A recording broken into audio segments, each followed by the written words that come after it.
For my last video, people are calling me soft because I do not want to get my CPA. Interesting. Like he's entirely right to kind of say how like he doesn't want to get a CPA license because the fact is there's a lot of like inherent like costs that comes into getting a CPA, whether that be from like exam fees, study materials, or even like the cost for classes and even like get the hours necessary to even get like a CPA. Because in state I'm in, it's like you still need the, like 150 hours and you like be certified to be a CPA. So it's like the initial cost of like grad school, all the exam fees, study costs. So like that's a lot of upfront costs that someone would have to deal with, and especially given the fact how in this economy, like how everything's kind of like going, it's like it's harder and harder for people to get CPAs, which is also why they implemented more of the 120 hours and 2 years of professional experience. That's kind of a major reason why that's in place.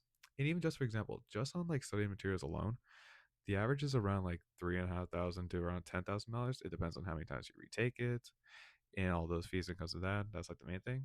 But for example, let's say on average it's around like 7K someone spends. For about 7K, you can get a 5 bedroom and 3 bathroom house in my area for around that much. Yeah, I know. Like it's incredibly expensive.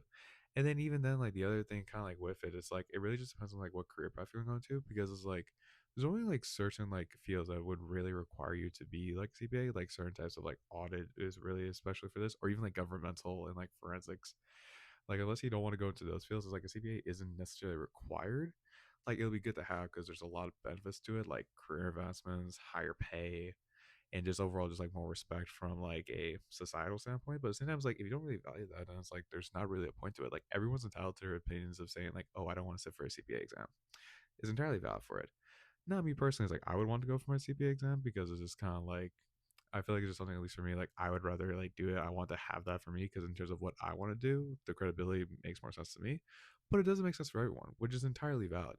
So it's like the creator, like he has every right to say like he doesn't want to get a CPA exam because honestly, it's like it really just depends on who you are as a person.